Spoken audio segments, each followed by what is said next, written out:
오늘부터 우리가 예레미야 구약성경입니다. 굉장히 긴 양이 많은 성경인데 예레미야서를 우리가 앞으로 매주 수요일마다 강의로 또 공부를 하겠습니다. 몇 주가 걸릴지는 저도 모르겠는데요.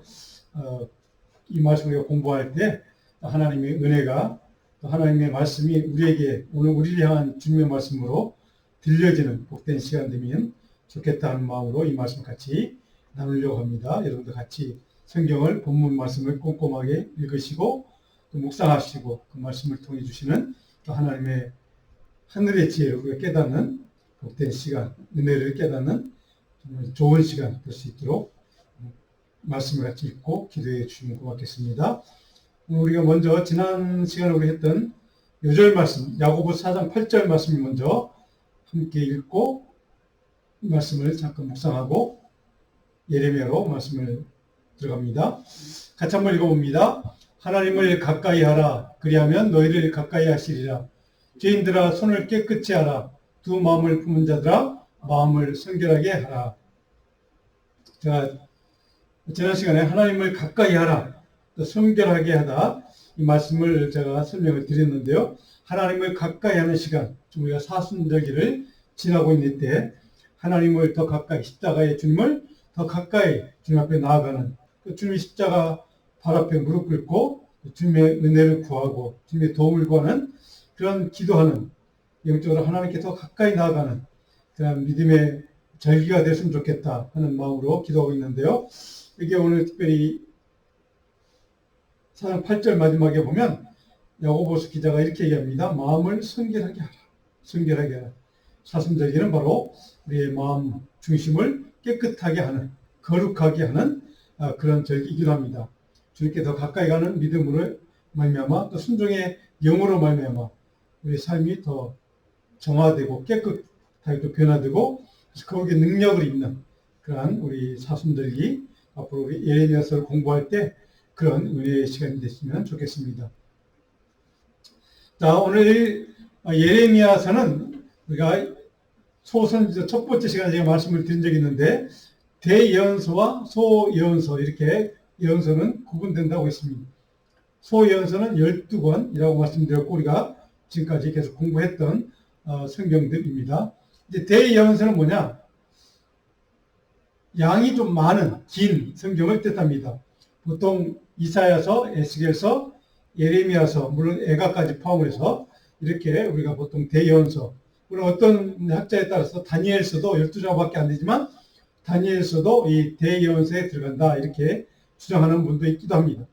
어쨌든 이 예레미야서는 대예언서 세 권 성경 가운데 하나이기도 하고 우리가 잘 아는 것처럼 눈물의 선지자라고 불리는 예레미야, 나라와 민족의 멸망 앞에서 하나님 앞에 은혜를 구하고 백성들이 회개하고 주님 앞에 돌아오기를 눈물로 간구했던, 기도했던, 정말 간청했던 그런 선지자 예레미야를 통해서 우리가 이 공부 전체 다 끝났을 때 예레미야 선지자의 마음과 같은 그런 마음으로 우리 이웃들과 또 우리의 조국과 또 우리 미국 땅과 이 세상의 모든 나라들을 위해서 우리 또 북한 땅에 있는 우리 정말 긍휼히 여겨야 될 그런 우리 믿음의 식구들, 백성들을 위해서 같이 그런 마음으로 기도하는 우리가 됐으면 좋겠다는 마음으로 이 예언서를 같이 공부했으면 좋겠습니다. 자, 예레미야 서론 이야기입니다. 물론 예레미야라는 선지자가 기록한 성경입니다.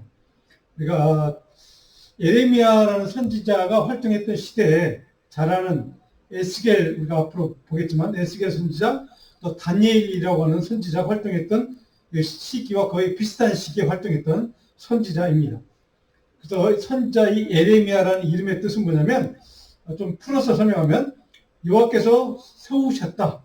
다른 말로 하면 여호와께서 존귀한 존재로 그를 높이 세워주신 존재. 그런 의미가 있는 이름이 바로 예레미야라는 이름의 의미이기도 합니다. 근데 예레미야서를 기록한 인물은 누구냐? 예레미야 선지자 본인이 기록했는가? 성경에 보면 예레미야서를 보면 실제 기록은 그의 비서 역할을 했던 네리야의 아들 바룩이라는 인물이 기록한 것으로 기록되어 있습니다. 예레미야 36장 4절 한번 같이 한번 읽어볼까요? 36장 4절. 이에 예레미야가 네리야의 아들 바룩을 부르매 바룩이 예레미야가 불러주는 대로 여호와께서 그에게 이르신 모든 말씀을 두루마리 책에 기록하니라. 자, 기록은 바룩이라는 인물이 했다는 거고 불러준 것은 예레미야가 했다. 이제 이런 뜻이 물론 하나님께서 메시지를 들은 사람이 예레미야라는 뜻이기도 합니다. 들은 것을 불러주니까 바룩이 거기서 이제 필기했다. 이런 의미이기도 합니다. 자, 그런데 바룩이 정말 불러준 것만, 그러니까 딕테이션 그대로 베껴 썼는가 하는 거에 대해서는 좀 이론이 있습니다. 그래서 32절, 예레미야 36장 32절 우리가 제가 한번 읽어봅니다. 이렇게 기록되어 있습니다. 여러분 한번 기회 되시면 한번 찾아보시면 좋겠네요. 이에 예레미야가 다른 두루마리를 가져다가 네레의 아들 스리온 바룩에게 주매 그가 유다의 여호야김 왕이 불사른 책의 모든 말을 예레미야가 전하는 대로 기록하고 그 외에도 그 같은 말을 많이 더 하였더라. 이렇게 됐습니다. 그러니까 이 32절을 보면 예레미야가 불러준 말을 썼을 뿐만 아니라 예레미야가 두루마리 책을 갖다가 주니까 그 책을 보고 편집도 하고 에디트 했다는 의미, 편집도 하고 아마 자료도 여러 가지 자료들을 수집도 하고 그리고 편집하는 그 역할까지 했다. 뭐 이렇게 이해가 됩니다. 32절 마지막에 그 외에도 그 같은 말을 많이 더하였더라. 그러니까 자기의 생각도 집어넣고 했다는 이야기. 그러니까 단순히 불러준 말을 딕테이션하는 그들 베껴 쓰는 받아 쓰는 그런 존재가 아니라 두루마리기를 편집을 해서 그러니까 그래서 예레미야가 불러준 대로 또 쓰기도 하고 이런 일을 감당했다. 이제 이런 의미가 된다고 생각합니다.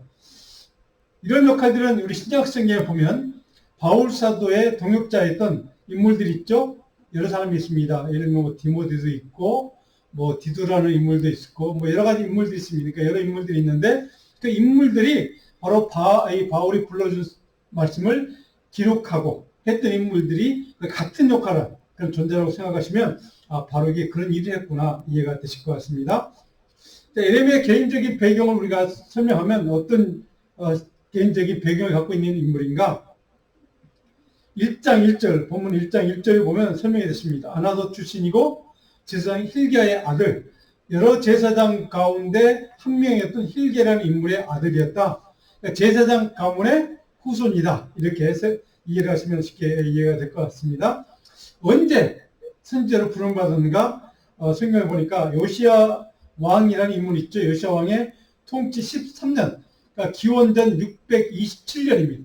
그때쯤 예언자로 부름을 받아서 활동을 시작했다. 이렇게 이해하면 될 것 같습니다. 그래서 1장 1절 보니까 아몬의 아들 유다왕 요시야가 다스린 지 13년에 여호와의 말씀이 예레미야에게 임하였고 이렇게 됐습니다. 그러니까 627년 BC 아마 그쯤으로 학자들은 이렇게 계산을 하고 있습니다. 자, 그런데 예레미야 인생을 보면 하나님이 전하라는 메시지를 전했는데 그 메시지가 백성들과 지도자들과 많은 사람들에게 분노를 자아내는 메시지였습니다. 그래서 많은 사람들의 방해 공작과 핍박을 받으니까 인생이 굉장히 고통스러운 삶을 살았던 인물이기도 합니다. 그를 죽이라고 했던 인물들도 있고요. 예레미야 26장 7절로 8절을 보면 예레미야가 여호와의 성전에서 이 말을 하며 제사장들과 선지자들과 모든 백성이 듣더라. 이 말, 그러니까 하나님의 메시지를 성전에서 전했는데 모든 사람이 들었다 이런 얘기입니다. 26장 8절에 보니까 예레미야가 여호와께서 명령하신 말씀을 모든 백성에 전하기를 마침에 제사장들과 선지자들과 모든 백성이 그를 붙잡고 이르되 내가 반드시 죽어야 하리라. 그러니까 그가 대언했던 그 메시지의 내용 때문에 사람들이 그 메시지를 듣고 이제 열받은 겁니다. 그래서 이 예레미야를 죽이겠다 이렇게 좀 이제 그런 일이 벌어졌다 하는 것입니다. 그 다음 26장 11절을 보면 이렇게 되어 있습니다. 제사장들과 선지자들이 고관들과 모든 백성의 말하여 이르되 이 사람은 죽는 것이 없다 하니 너희기로 들은 것 같이 이 성에 관하여 예언하였습니다. 자, 도대체 무슨 메시지를 전했길래 사람들이 다 열받았을까? 그를 왜 죽이려고 했을까? 그런데 여기 예레미야 26장 4절로 6절에 보면 그가 전했던 메시지의 내용이 이렇게 기록되어 있습니다. 4절에 너는 그들에게 이와 같이 이르라. 여호와의 말씀에 너희가 나를 순종하지 아니하며 내가 너희 앞에 둔 내 율법을 행하지 아니하며 5절입니다. 내가 너에게 나의 종 선지자들을 꾸준히 보내 그들의 말을 순종하라고 하였으나 너희는 순종하지 아니하였느니라. 그래서 6절 내가 이 성전을 실로같이 되게 하고 이 성을 세계 모든 민족의 저주거리가 되게 하리라 하셨습니다. 하나님이 이스라엘 백성들, 유다 백성들이 하나님의 선자도 보내고 돌이키도록, 하나님께 돌아오도록 회개를 촉구했고, 그리고 많은 선자들을 보냈는데 그들은 말 듣지 않고 하나님의 말씀을 순종하지 않고 여전히 불순종과 죄와 우상을 섬기는 그런 죄를 범했기 때문에 예루살렘 성전도 실로처럼 완전히 파괴할 것이고, 그리고 이 성 예루살렘 성을 모든 세상 사람들의 저주거리, 비웃음거리, 저룩거리가 되게 만들 것이다 라고 하는 메시지를 증거했을 뿐입니다. 자, 그런 메시지를, 하나님의 메시지를 증거하는 말씀을 그대로 전했을 뿐인데 사람들은 그 얘기를 듣고 우리 멸망시킨단 말이냐, 그 말에 대해서 이제 화가 나고 이제 분노하고, 그래서 그를 죽이겠다고 그렇게 지금 쫓아다니는 상황입니다. 자, 그런데 그런 상황인데도 불구하고 26장 16절에 보니까 하나님이 그 예레미야를 어떻게 하셨는가 이렇게 기록되어 있습니다. 보안들과 모든 백성이 제사장들과 선자들에게 이르되 이 사람이 우리 하나님 여호와의 이름으로 우리에게 말하였으니 죽일 만한 이유가 없느니라. 자, 그 일부의 사람들, 고고한 대작들이죠. 그 다음에 많은 사람들이 제사장과 선자들에게 이제 꾸짖는 겁니다. 너희들이 열받을 필요가 없다. 저 예레미야라는 사람이 전했던 그 말씀은 하나님이 증거하라고 선자에게 준 말씀일 뿐이고, 그가 하는 얘기가 아니라 하나님의 말씀이기 때문에, 하나님의 말씀을 대언했을 뿐이기 때문에 그를 죽일 이유는 없다. 이렇게 합리적인 생각을 하는 사람은 또 있었습니다. 그래서 그런 상황을 이제 반영하고 있는 게 이 예레미야 26장에 보면 설명이 되어 있습니다. 자, 그런데 그 이후에 이제 바벨론 왕 느부갓네살 군대에 사로잡혀서 핍박을 당하기도 합니다. 그래서 쭉 넘어가서 예레미야 37장 11절로 15절에 보면 갈대아의 군대가 바로의 군대를 두루하여 예루살렘에서 떠나매 예레미야가 베냐민 땅에서 백성 가운데 분깃을 받으려고 예루살렘을 떠나 그리로 가려 하여, 이렇게 쭉 나오는데 바로 이 갈대아인이 나오고 이제 바벨론, 우리가 잘 아는 이 바벨론 군대, 바로의 군대가 있고, 그 다음에 이제 바벨론이 이렇게 나오는데, 우리 뒤로 몇 장만 좀 넘겨주시면 지도가 좀 있을 겁니다. 지도를 제가 두 장을 보여드릴 텐데요. 좀 깜깜해서 안 보일 텐데, 그 다음 장을 한번 좀 넘겨주시면 이건 조금 나을 것 같습니다. 그 다음 장에, 이거는 조금 잘 보이시죠? 여기가 예루살렘입니다. 그리고 여기가 애굽 나라입니다. 그 다음에 여기가 아수르라는 나라 땅이고, 여기가 지금 바벨론 제국입니다. 그래서 여기는 세 나라, 예루살렘을 중심으로 저 위에 아수르, 그 다음에 여기 바벨론 제국, 그 다음에 이쪽에 애굽, 이 세 나라가 지금 지금 이쪽 중동 이 지역에 패권을 놓고 지금 싸우는 상황입니다. 그다음에 저기 아수르는, 애굽은 이제 이전에 이제 죽어가는 나라. 아수르도 지금 이때까지 당시까지 이 지역을 완전히 장악했던 나라인데 지금 신흥 강국인 바벨론 제국에 의해서 밀리고 있는 상황. 그래서 바벨론과 애굽이 싸웠고 바벨론과 아수르가 싸우는 그런 상황 가운데 좀 활동했던 예언자가 예레미야라고 하는 예언자입니다. 그러니까 굉장히 어려운 시기죠. 이스라엘 백성들, 유다 나라 입장에서는. 그래서 굉장히 주변의 강대국들 때문에 지금 이스라엘 백성들이 굉장히 이리치고 저리치고, 그래서 왕들이 이 나라를 편을 들어야 되나 저 나라 편을 들어야 되나 뭐 이러지도 못하고 저러지도 못하고 있는 그런 상황. 그러니까 편을 잘못 들었다가 다른 나라의 침략을 받은 나라가 멸망당하는 그런 상황. 그게 이제 바벨론 제국이 마지막 이스라엘 백성들 1차, 2차, 3차에 걸쳐서 포로로 잡아가는 그런 상황. 그래서 완전히 유다 나라가 멸망당하는 그런 시기에 활동했던 선자가 바로 이 예레미야라고 하는 선자, 그리고 에스겔, 물론 이제 우리가 어떤 다니엘이라고 하는 선지도 그때 활동했던 선자들입니다. 그러니까 나라와 민족의 수치와 조롱과 멸망을 지켜본 선자입니다. 그러니까 얼마나 마음이 아팠겠습니까? 자기 나라가, 자기 민족이 강대국들에 의해서 침략을 당하고 포로로 잡혀가고 멸망당하는 그 모습을 바라보았던 선자 예레미야가 제발 좀 하나님께 돌아오라고, 하나님 앞에 순종의 자리로 나오라고 눈물로 호소했던 선자. 바로 이것이 예레미야였고, 오늘 우리 대한민국이라고는 우리 저와 여러분의 우리 조국, 우리가 떠나왔지만 새로운 대통령도 뽑혔는데 어쨌든 우리나라가 좀 그런 상황을 취했던 것을 우리는 잘 알고 있습니다. 바로 그때 그 상황에서 바로 활동했던 선자라고 이해하시면 그 마음이 어땠는지 예레미야를 조금은 우리가 이해할 수가 있을 것 같습니다. 그래서 그를 잡아 이제 옥에 갇히는 그런 일도 보죠. 예레미야 38장 6절에 가니까 구덩이에다가 빠져버립니다. 구덩이에 집어넣어버립니다. 그래서 그렇게 정말 생명의 위협까지도 당했던 그런 상황을 예레미야는 경험을 했습니다. 그만큼 하나님의 말씀을 대언했다는 그 이유 때문에 목숨을 바로 내어놓고 지금 선제 역할을 했던 선지자가 바로 예레미야다. 이런 것을 우리가 이해를 하면 조금은 이해가 좀 잘 될 것 같습니다. 자, 그러면 예레미야서 주제는 뭘까? 유다 왕국의 조금 전에 말씀드린 것처럼 마지막 시대, 그 역사적인 사실 사건, 많은 침략을 당하고 공격을 당하고 이민족의 그런 포로 잡혀가는 그런 역사적인 사건들과 하나님의 메시지를 결합시키는 겁니다. 역사적인 사건을 통해서 주시는 하나님의 메시지를 대언했던 선지자. 다른 말로 하면 하나님은 역사적인 사건, 우리가 살아가는 이 삶의 현장, 우리가 뭐 코로나 사태든 뭐 수많은 지금 러시아가 지금 정말로 뭐 그냥 부당하게 지금 한 나라 구소련 연방에 속했던 뭔가 그 나라 하나를 지금 침략을 해서 많은 사람이 죽어가고 있는 이런 상황. 자, 이런 상황까지도 하나님은 사용하셔서 하나님의 나라와 하나님의 뜻을 선포하고 하나님의 뜻을 계획을 이루어가는 도구로 사용하시는 통로가 될 수 있다는 사실을 예레미야를 통해서 우리에게 가르쳐줍니다. 그러니까 역사적인 사건, 우리의 삶의 자리는 바로 하나님이 메시지를 주시는 자리일 수가 있다는 사실을 우리가 이 예레미야를 통해서 배울 수가 있습니다. 자, 주요한 신학적인 주제들 몇 가지가 있습니다. 창조의 하나님, 창조주 하나님에 대해서, 또 사랑의 하나님에 대해서 강조가 있고, 그 다음에 굉장히 예레미야의 가장 중요한 신학적인 주제 가운데 하나가 새 언약. 31장에 나와 있습니다. 새 언약의 하나님.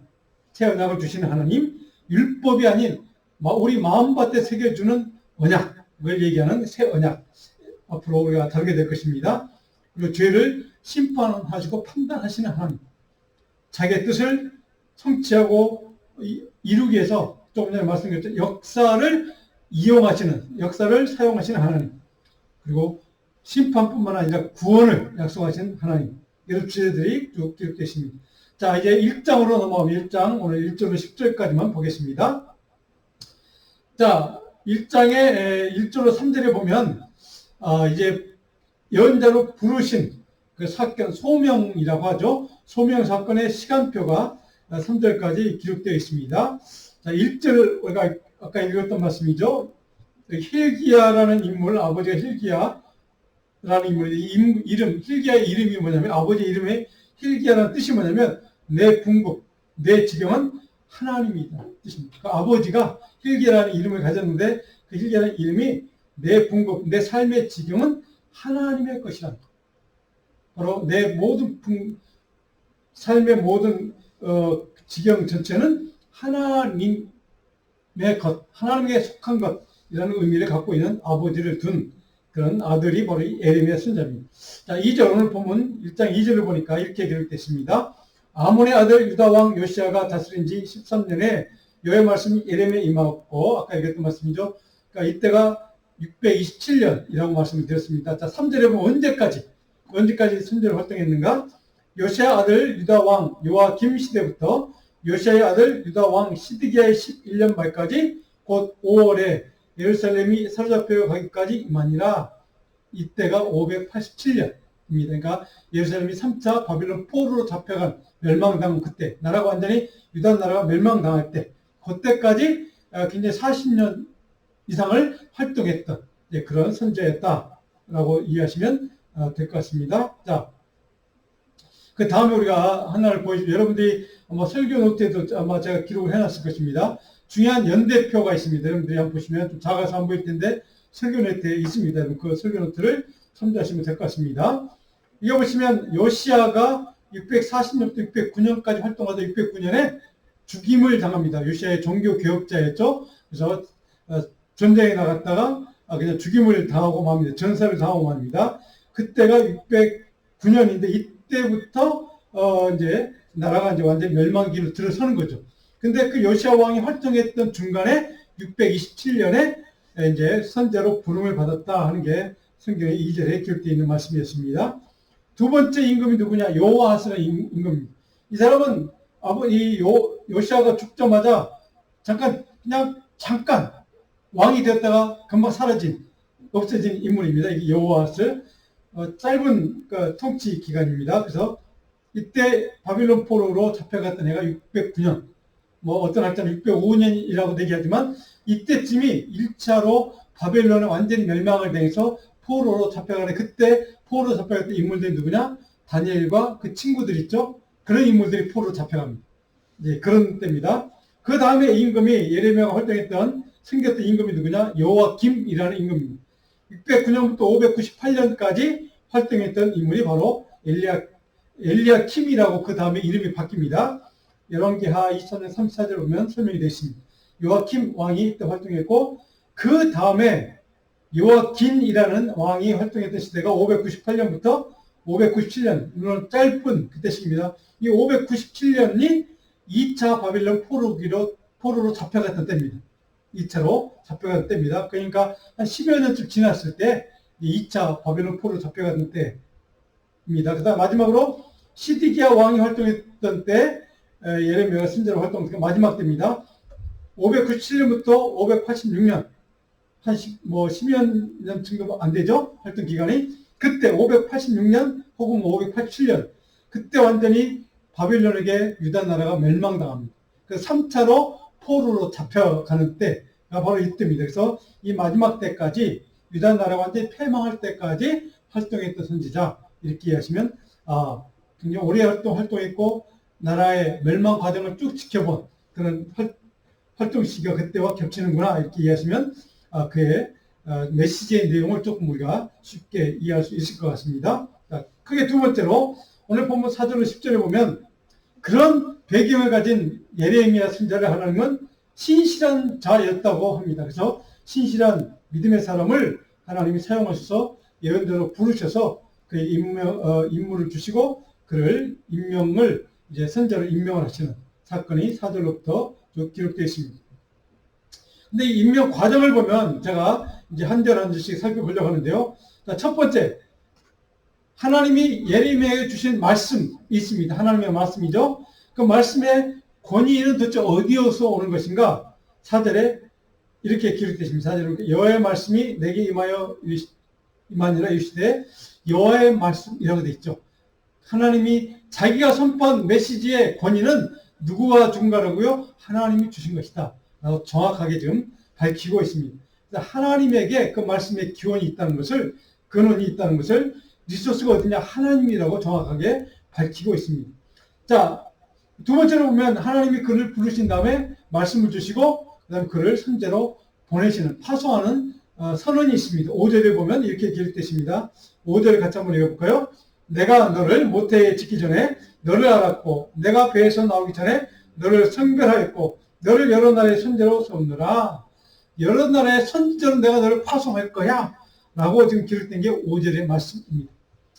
자, 그런데 그 선지로 부르시고 파송하시는 하나님의 선포를 예레미야가 거절해버립니다.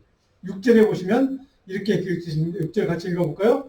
내가 이르되 슬프도소이다 주 여호와여 보소서 나는 아이라 말할 줄을 알지 못하나이다.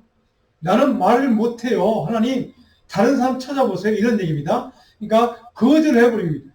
이거 많이 보던 장면이죠.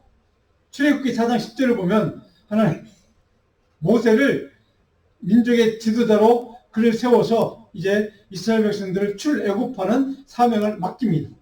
자, 그런데 그 사명을 받았던 모세가 출애굽기 4장 10절에 보니까 이렇게 얘기를 합니다. 하나님께 이렇게 말합니다. 같이 읽어볼까요? 모세가 여호와께 아뢰되 오 주여 나는 본래 말을 잘하지 못하는 자입니다.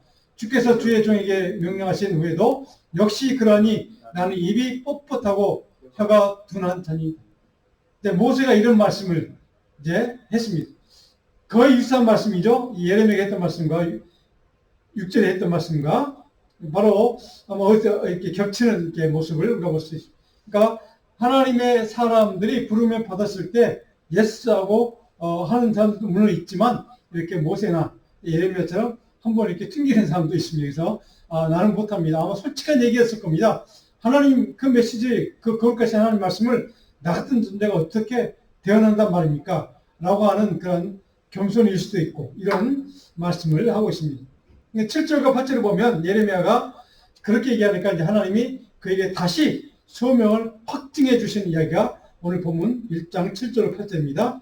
7절 8절 읽어봅니다. 여호와께서 내게 이르시되 너는 아이라 말하지 말고 내가 너를 누구에게 보내든지 너는 가며 내가 내게 무엇을 명령하든지 너는 말할지니라. 8절 너는 그들 때문에 두려워하지 말라. 내가 너와 함께하여 너를 구원하리라. 나 여호와의 말이니라 하시고 하나님께서 다시 그런 소리 말하라. 네가 누구한테 보내든지 내가 어떤 말 하든지 너는 그대로 그냥 가서 명령대로 실천하면 돼. 전하기만 하면 돼. 대언하면 돼. 이렇게 말하고 그 대신 8절에 보니까 그렇지만 두려워하지 마라. 무서워하지 마. 내가 너와 함께 할 거야. 내가 너를 지키고 보호할 거야. 그러니 걱정 마. 너를 언제든 내가 구원해 줄 거야. 라고 하는 하나님께서 그를 도와주시는, 그에게 권면하시는, 그리고 격려하시는 그런 말씀을 하시면서 같이 주시면서 보내는 그런 장면이 기록됐습니다. 그래서 출애굽기 4장 12절도 보면 모세가 그렇게 못하겠다 하니까 하나님이 격려하시면서 출애굽기 4장 12절에 보면 이렇게 말씀이 되어 있습니다. 이제 가라. 내가 내 입과 함께 있어서 할 말을 가르치리라. 할 말을 가르치. 네가 전해야 될 말을 내가 입에다 넣어줄 거야. 이런 얘기로 모세를 보내는 그런 말씀이 출애굽기 4장 12절에 있던 것을 우리가 알고 있습니다. 자, 그럼 오늘 본문에 하나님이 그런 격려도 하시고 내가 너와 함께 하겠다고 도와주겠다고 말씀하시며 동시에 하나님께 이렇게 얘기합니다. 오늘 본문 9절에 보니까 하나님이 징조를 보여주십니다. 징조. 9절에 이렇게 기록됐습니다. 같이 있습니다. 여호와께서 그의 손을 내밀어 내 입에 대시며 여호와께서 내게 이르시되 보라 내가 내 말을 내 입에 두었노라. 이렇게 하나님이 직접 징조로 보여주십니다. 그 입에 내 입에 내가 할 말을 네가 대신 전달해야 될 말을 입에다 넣어주었어 라고 그렇게 입에다 대고 손을 내밀어 대셨다 이렇게 표현했습니다. 그러니까 하나님의 손길이 예레미야의 입에 됐다 이런 상징적인 표현입니다. 물론 내 입에 내 말을 넣어줄 거야 라고 하는 그런 말씀을 하기 위한 상징적인 행동으로 주님께서 좀 보여주시는 겁니다. 자, 여기에 상징적인 징조를 보여주셨다고 말씀드립니다. 그래서 입술을 하나님 손길이 만져주셨다라고 하는 것을 지금 읽었는데요. 이사야 19장 20절을 보시면 상징적인 하나님의 일꾼들, 하나님의 부름을 받아서 소명을 받은 사람들에게 영적인 징조들을 보여주십니다. 하나님 징조. 그 영적인 징조가 어떤 의미인가를 우리는 정확히 좀 이해하고 여러분들 혹시 그런 징조를 하나님 주실 때 정확하게 이것이 하나님 주신 사인이구나 라고 하는 것을 이해했으면 좋겠다는 마음에서 이사야 19장 20절 말씀을 읽어보면 우리가 이 징조에 대해서 우리가 말을 할 때 대표적인 신약의 대표 가운데 하나가 베드로 사도행전에 있는 베드로가 봤던 환상이 있죠. 이방인에 가서 복음을 전하는 것을 나는 못해요 라고 얘기했을 때 베드로에게 환상을 보여주시죠. 보자기 속에 이상한 각종 것을 보여주시면서 먹게 하시고 이런 이게 이제 상징적인 징조입니다. 오늘 이사야 19장 2절 같이 읽어봅니다. 이것이 애굽 땅에서 만군의 여호와를 위하여 징조와 증거되니 이는 그들이 그 압박한 자들로 말미암아 여호와께 부르짖겠고 여호와께서는 그들에게 한 구원자이자 보호자를 보내사 그들을 건지실 것입니다. 징조를 보여주시는데 이사야 선지자에게 지금 그 어떤 징조입니까? 부르짖을 때 하나님께서 구원자 메시아를 보내주겠다. 근데 메시아가 어떤 분인가? 구원자인 동시에 보호자 이렇게 됐습니다. 보호자. 이사야 19장 2절에는 보호자라는 표현이 되어 있습니다. 우리가 잘 알고 예수 그리스도 메시아를 너희에게 보여주겠다. 그래서 우리는 예수 그리스도가 컴포트, 위로자라고 우리는 보통 부릅니다. 그러니까 보호자, 위로자. 그 위로자 되시는 주님을 우리에게 보내주실 것이라고 예언하는 약속의 말씀이 이사야 19장 말씀에 기록되어 있습니다. 바로 이것이 징조라는 뜻이죠. 우리에게 보여주는 구원의 사인, 영원한 생명의 사인. 바로 이것이 하나님의 아들 예수 그리스도 구원자, 메시아, 보호자, 위로자. 바로 그분이 우리에게, 저와 여러분들에게 주시는 하나님의 사인이라는 징조라는 사실을 이렇게 선언하고 있다는 것을 이 말씀을 좀 기억했으면 좋겠습니다. 자, 10절에 오늘 보면 예레미야 1장 10절에는 이제 파송 사건을 이제 요약하는 말로 이렇게 10절이 끝이 납니다. 자, 파송 사건 요약은 바로 하나님의 뜻이다. 내가 너를, 내 말을 내 입에 넣어서 이스라엘 유다 백성들에 증거하고 그들에게 멸망을 선포하고 그들 하나님께 순종이 되어 나오도록 선언하는 것, 이것이 바로 내게 원하는 내 뜻이야 라고 하는 것을 정확하게 선포하고 있습니다. 그러면서 예레미야서는 바로 하나님이 계획하시고 하나님이 섭리하시고 하나님의 뜻이었다는 사실을 바로 이렇게 정확하게 우리는 이해할 수가 있습니다. 예레미야가 그렇게 오랫동안 선지자로 활동했고 그런 정말 백성들에게 환영받지 못한 메시지를 증거했던, 그래서 죽임을 당할 뻔도 한 그런 고통을 또 핍박을 당했던 그런 삶을 살면서도 하나님의 말씀을 대언했던 선지자로 활동했던 이유, 바로 그것은 하나님의 뜻을, 하나님의 섭리임을 그는 믿었기 때문에 그렇습니다. 하나님 여러분, 오늘 저와 여러분에게도 우리 인생에 하나님이 우리를 사용하기 위해서 하나님의 말씀을 주시고 우리가 두려워할 때 내가 너와 함께 할 거야, 두려워 마, 내가 이런 징조를 보여줄 거야 라고 하는 하나님의 징조를 보여주실 때도 있습니다. 그럴 때 두려워하지 마시고 그 하나님의 약속을 붙들고 하나님의 소명과 사명을 위해서 예레미야처럼 목숨을 걸고 죽기까지 최선을 다해서 신실하게 충성스럽게 주님의 일을 감당하는 저와 여러분, 우리 자녀들 되기를 주님의 이름으로 축원하고 축복합니다. 오늘 우리가 다음 주 한 주 동안 묵상할 말씀, 요절 말씀을 제가 역대기상 12장 18절 말씀 이 한 절을 여러분에게 읽어드립니다.